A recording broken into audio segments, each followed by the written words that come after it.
it is an early finish for me today because the auctions that I had for 4 o'clock, 4:45 and 5:30 are not going ahead. Some sold, some cancelled.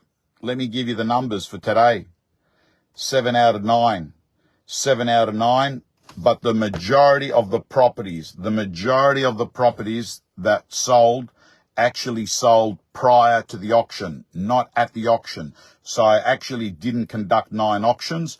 9 were scheduled. 7 sold. Some of those 7 sold prior. Some sold on the day. I want to let you know an increasing number of vendors, including the house that I'm at right now in Glenfield, have crossed out reserves and are increasing it. I mentioned this last week.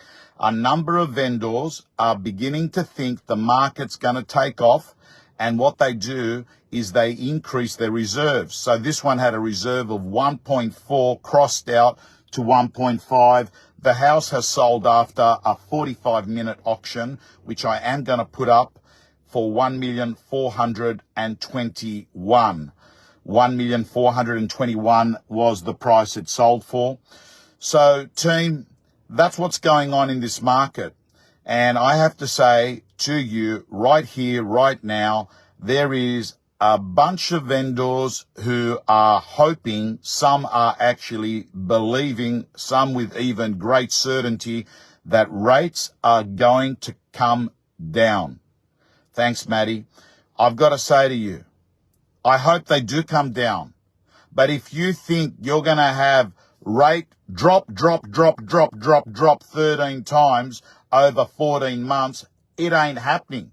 There is a possibility that we will have 1, maybe 2 rate drops this year. There's a possibility that we have no rate drops for most of this year. We don't even know. And is there a possibility? Is there a possibility that rates are going to go up? Highly unlikely. But I said it last year. That last Reserve Bank rate rise we had in November, around Melbourne Cup Day. It was the first Reserve Bank meeting with the new boss. I've got to tell you, that was unnecessary. There was already pain and suffering in the marketplace. There was already pain and suffering, and it was just building up. It was the rate rise we did not need, and we know that's been painful. Now, we've got a share market that's gone ballistic, right? So, team, hey, Nikki, hi to everyone. But that's the story. And I've got to say to you, right now, selecting the right agent to sell your property is more important than ever, because I believe the difference in this market that we're in between a good agent and a bad agent can be anywhere from between 5% and 15% on the price. So basically, a house worth around $1 million, you know, you pick a good agent, we're talking about a significant 10%'s $100,000, right?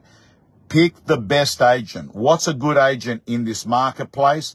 A negotiator. What's a good agent? Someone that creates urgency. What's a good agent? Someone that's staying close to both the buyers and the seller.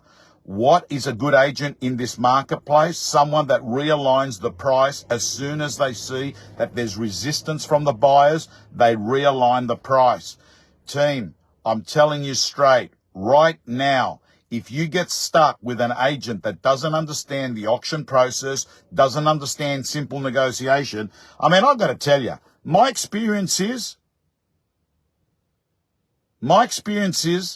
that most buyers can actually out-negotiate an agent. Agents can sometimes get desperate. The buyer walks away and says, no, I'm not paying that. And then the agent goes, please don't go away, stay, I need the sale. And they act really desperate and needy. They don't say that, but you know what I'm saying.